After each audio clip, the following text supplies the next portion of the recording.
एक बार एक बहुत ही दुखी व्यक्ति एक महात्मा के पास आकर कहता है, मैं अपने जीवन से बहुत दुखी हूं। मैं अपनी बीवी, बच्चों और अपने परिवार को भी खुश नहीं रख सकता। मैं अपने लिए भी कुछ नहीं कर पा रहा। कभी कभी तो मुझे अपनी जिंदगी को खत्म कर देने के भी ख्याल आते हैं।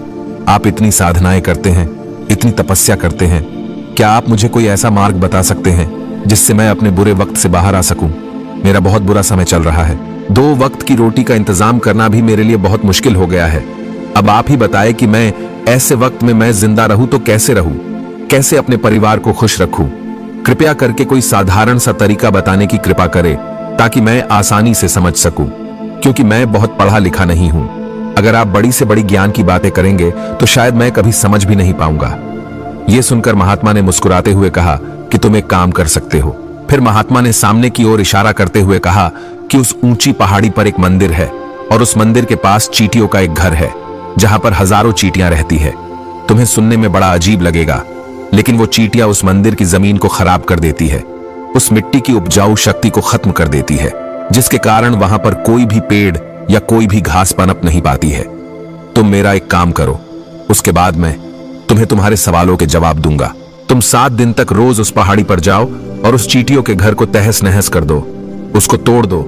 जब भी तुम्हें कोई चींटियों का घर दिखे मंदिर के आसपास तो उसे वहीं पर तहस नहस कर देना, लेकिन याद रहे घर को तोड़ने में कोई भी चींटी मरनी नहीं चाहिए। इस बात को समझने का प्रयास करते हुए वो युवक वहां से चला गया। शायद उसको कुछ समझ में नहीं आया था कि महात्मा जी ऐसा क्यों करवा रहे हैं। तो वो उन चींटियों पर अन्याय कर रहे हैं, उनका घर तोड़वा रहे हैं, उन्हें नुकसान पहुंचा रहे हैं। आखिर कौन महात्मा ऐसा करेगा? लेकिन फिर भी उस महात्मा की बात मानते हुए वो अगले दिन से ही पहाड़ी पर जाना शुरू कर देता है। जब वो पहले दिन पहाड़ी पर पहुंचता है तो देखता है कि बहुत सारी चींटियां अपना खाना जुटाने में लगी हुई है। सारी चींटियां कतार से चल रही है और अनाज के छोटे छोटे कण उठाकर अपने घर में जमा करती जा रही है। ये देखकर पहले तो उस युवक का मन कमजोर पड़ गया। उसने सोचा कि ये इतनी मेहनत करके अपना घर भर रही है और मैं इनके घर को तबाह कर दूंगा तो इनको कितना बुरा लगेगा। लेकिन फिर उसने उस महात्मा की बात याद करते हुए उस घर को तोड़ना शुरू कर दिया।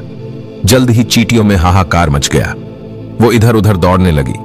अभी तक जो कतार से चल रही थी अब वो बिखर गई और इधर उधर अपनी जान बचाने के लिए भागने लगी।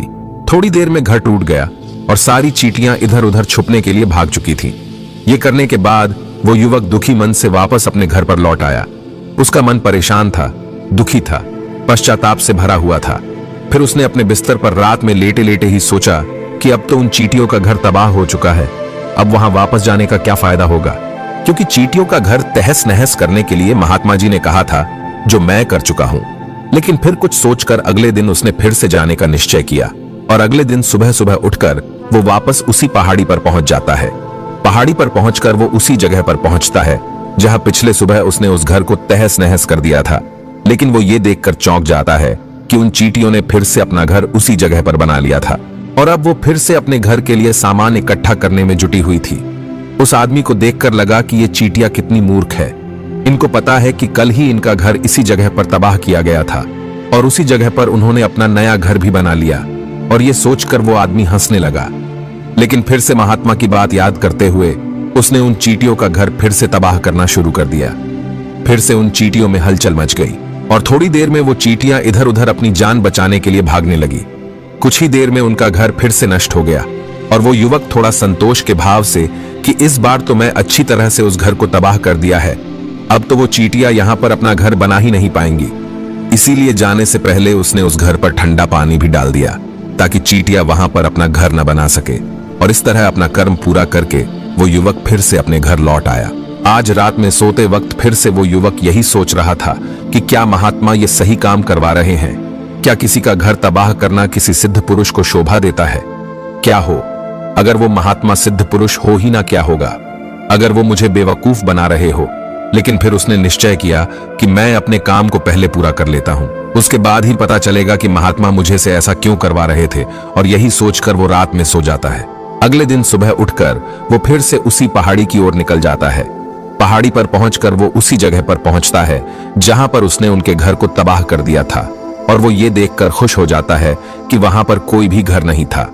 सारी चींटियां वहां से भाग चुकी थी। अब उसने सोचा कि अब मेरा रोज रोज आने का क्या फायदा होगा, क्योंकि चींटियां तो अपना घर बदल चुकी है और महात्मा जी ने मुझे 7 दिन आने के बाद कहा था, लेकिन आज तो तीसरा ही दिन है। अब बाकी 4 दिन वापस आने का क्या फायदा होगा।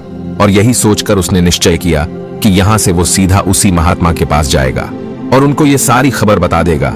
जब वो वापस मुड़कर उस पहाड़ी से उस महात्मा की कुटिया की तरफ जाने लगा, तभी अचानक उसकी नजर एक और घर पर पड़ी जो कि चींटियों का ही बनाया हुआ था। मतलब कि वो घर चींटियों ने ही बनाया था और अब वो चींटियां नए घर में वास कर चुकी थी। ये नया घर उनके पुराने घर से थोड़ी ही दूरी पर था और जब उसी युवक की नजर उस घर पर पड़ी तो उसने सोचा कि शायद महात्मा को पता था कि ये चींटियां अपना घर यहां से बदलकर किसी दूसरी जगह पर बना लेगी, इसीलिए उन्होंने मुझे 7 दिन आने के बाद कहा था। और ये विचार करके वो उनका नया घर भी तोड़ने के लिए पहुंच जाता है। जब वो वहां पहुंचा तो चींटियां उसी तरह अपने कार्य में लगी हुई थी। वो अपने लिए खाना इकट्ठा कर रही थी और अपने घर में जमा कर रही थी। जब पुराना घर टूटा था वहां भी अनाज के कण बचे हुए थे और चींटियां वहां से भी अनाज इकट्ठा कर करके वापस अपने नए घर में ला रही थी। अब यहां पर फिर से युवक का मन थोड़ा कमजोर पड़ गया, क्योंकि वो खुद भी कमजोर था, खुद भी वक्त का मारा हुआ था। इसीलिए उसके मन में उन चींटियों के प्रति दया का भाव उमड़ रहा था। उनके ऊपर उसे दया आ रही थी। वो चाहता था कि उनकी मदद करे, लेकिन वो उल्टा उनको नुकसान पहुंचा रहा था। लेकिन उस महात्मा की बात को याद करते हुए उसने फिर से उस घर को तोड़ने का निश्चय किया और उसने इस बार बड़ी ही सावधानी के साथ बिना किसी चींटी को कोई नुकसान पहुंचाए वो घर तबाह करना शुरू कर दिया। वक्त थोड़ा ज्यादा लगा, क्योंकि किसी भी चींटी को नुकसान न पहुंचने की शर्त महात्मा ने पहले ही रखी थी। इसीलिए उसको बड़ी सावधानी के साथ उन घरों को तबाह कर रहा था। लेकिन आखिरकार उसने उस घर को भी तबाह कर दिया और उस घर को तबाह करने के बाद वो बड़े ही दुखी मन से, इस बार वो पहले से भी ज्यादा दुखी था, क्योंकि उसने उनका नया घर भी तोड़ दिया था। वो उन चींटियों को बसने ही नहीं दे रहा था और वो अब अपने आप को शैतान या दानव समझने लगा था। लेकिन फिर भी उस महात्मा की बात को मानते हुए वो अपने घर पर दुखी मन से वापस आ गया। रात में सोने से पहले एक बार उसने फिर से सोचा कि मैं कितना बड़ा शैतान हूं, कितना बड़ा दानव हूं। पुराना घर तो छोड़ो, मैं उन चींटियों को कहीं भी बसने के लिए कोई जगह ही नहीं दे रहा हूं। वो चींटियां मेरे बारे में क्या सोचती होगी? वो कितना बड़ा दानव होगा उस परमात्मा को जो मेरे द्वारा ये काम करवा रहा है। लेकिन फिर भी उसने अगले दिन जाने का निश्चय किया और अगले दिन सुबह सुबह वो फिर से वहां पर पहुंच गया। वो ये देखकर फिर से आश्चर्यचकित रह जाता है कि इस बार चींटियों ने एक और नई जगह पर अपना घर बना लिया था। वो तो पहले से भी ज्यादा ऊर्जा के साथ काम कर रही थी और उन्होंने एक रात में पहले से भी बड़ा घर बना लिया था और अब वो फिर से अपना अनाज और खाना इकट्ठा करने में जुटी हुई थी। ये देखकर उस आदमी को लगा कि ये चींटियां किस मिट्टी की बनी हुई है। मैं उनको बार बार यहां से भगाने की कोशिश कर रहा हूं और ये वहीं पर अपना घर बना लेती है। क्या इनको पता नहीं है कि मैं यहां पर कभी भी बसने नहीं दूंगा? ये चींटी है, दिखने में इतनी छोटी है, लेकिन फिर भी ये मुझसे हार नहीं मान रही है। बड़ी ताज्जुब की बात है। और इस बार उसने गुस्से में उस घर को तहस नहस करना शुरू कर दिया। लेकिन इस बार तहस नहस करते हुए कुछ चींटियां वहीं पर मर गई, उसके पैरों तले कुचल दी गई। कुचलने के बाद जब वो अपने अहंकार से बाहर आया तो उसने देखा कि गुस्से में उसने उन चींटियों को कितना क्षति पहुंचा दी है। उसका मन पश्चाताप से भर गया और वो रोता हुआ अपने घर की तरफ बढ़ गया। रात में सोते वक्त उसने सोचा कि मैं उन चींटियों पर बहुत ज्यादा अत्याचार कर रहा हूं, अब इससे ज्यादा अत्याचार मैं नहीं कर पाऊंगा। और यही सोचकर वो अगले दिन उन चींटियों के लिए अपने घर से थोड़ा आटा लेकर उसी पहाड़ी पर पहुंच जाता है। आज उसके मन में उन चींटियों के प्रति श्रद्धा का भाव था, दया का भाव था। आज वो उनकी मदद करना चाहता था। और जब वो वहां पर पहुंचा तो चींटियां फिर से अपने नए घर को बनाने में जुटी हुई थी। उसने बड़े ही करुणा के साथ उन चींटियों को अपना लाया हुआ आटा खिलाया। अगले 7 दिनों तक वो ऐसा ही करता रहा। वो रोज सुबह जाता, उन चींटियों को अपने हाथों से आटा खिलाता। 7 दिन के बाद वो युवक उस महात्मा के पास पहुंचकर हाथ जोड़कर बोलता है कि हे महात्मा जी, मुझे माफ कर देना। मैंने उन चींटियों का घर तबाह करने के लिए बहुत कोशिश की। मैंने उनका घर तबाह किया भी, 1 बार नहीं 4 बार मैंने उनका घर तोड़ा। उसके बाद मैं हिम्मत नहीं कर पाया, उनके घर को नहीं तोड़ पाया। मैं समझ सकता हूं कि मैं आपका काम पूरा नहीं किया और इसके बदले आप मुझे तरीका भी नहीं बताएंगे जो कि मुझे मेरे बुरे समय से बाहर निकाल सकता है। लेकिन मुझे इसका कोई परवाह नहीं है। मुझे लगता है कि मैंने जो किया वो सही किया, इसीलिए मैं आपसे आज्ञा लेकर वापस जा रहा हूं।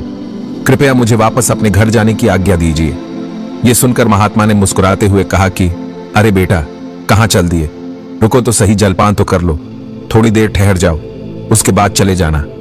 और ये कहकर वो महात्मा उस युवक के लिए पानी लेकर आते हैं। पानी पिलाने के बाद महात्मा उस युवक से पूछते हैं कि तुम मुझे ये बताओ कि आखिर तुम उन चींटियों का घर तबाह क्यों नहीं कर सके। वो चींटियां तो छोटी है और तुम इतने विशालकाय हो, फिर भी तुम उन छोटी छोटी चींटियों का घर तबाह नहीं कर पाए। कहां है तुम्हारी शक्ति, तुम्हारा बाहुबल?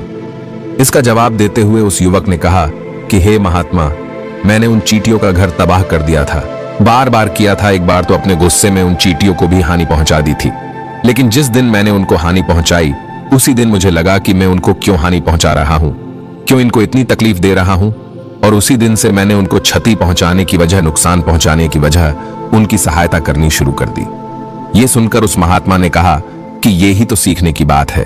एक छोटी सी चींटी हमें जीवन का संदेश दे जाती है। मैंने तुम्हें उन चींटियों का घर तबाह करने के लिए नहीं भेजा था, मैंने तुम्हें भेजा था ताकि तुम उन चींटियों से कुछ सीख ले सको। तुम्हें क्या सीख मिली? उन चींटियों से क्या मुझे बता सकते हो? यह सुनकर उस युवक ने पूरी कहानी बयां कर दी। पूरी कहानी सुनने के बाद महात्मा ने मुस्कुराते हुए कहा कि बेटा, पहली सीख जो इन चींटियों से ले सकते हैं वो ये थी कि तुमने कितनी ही बार उनके घर को तोड़ने की कोशिश की, कितनी ही बार प्रयास किया कि उनके घर तबाह हो जाए, लेकिन वो हर बार अपना नया घर बना लेती थी। उन्होंने कभी भी हार नहीं मानी। अगर वो हार मान लेती तो वो चींटियां तुम्हें वहां पर नहीं मिलती।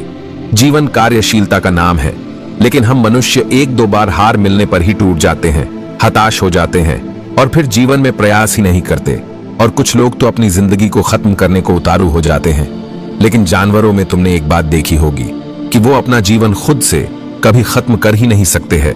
तुमने कभी नहीं सुना होगा कि किसी जानवर ने आत्महत्या कर ली, चाहे वो जानवर कितना भी भूखा क्यों ना हो, कितना ही दुखी क्यों ना हो, लेकिन वो अपने जीवन के लिए हमेशा संघर्ष करता रहता है।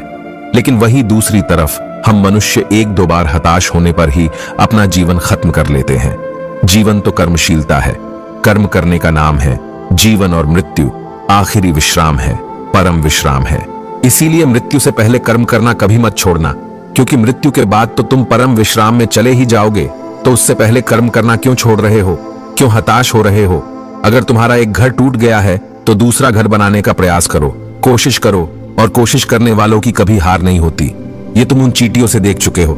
देखने में तुमसे कितनी छोटी है वो चींटियां और तुम इतने बड़े हो, लेकिन उनका मन तुम्हारा मन से इतना बड़ा है, इतना विशाल है, इतना दृढ़ संकल्प है कि इतनी बार घर टूटने पर भी उन चींटियों ने कभी हार नहीं मानी।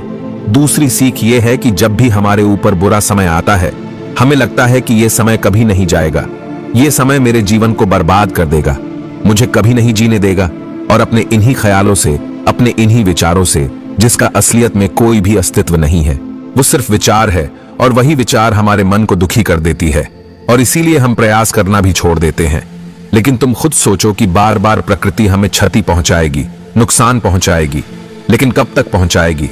अगर हम बार बार फिर से उठ के फिर से नया प्रयास करते रहेंगे तो प्रकृति भी हमारे सामने घुटने टेक देगी, और वो भी एक दिन हमारे ऊपर दयावान हो जाएगी, कृपालु हो जाएगी, और वो हमें सब कुछ देने लगेगी जिसकी हमने कभी कामना की थी।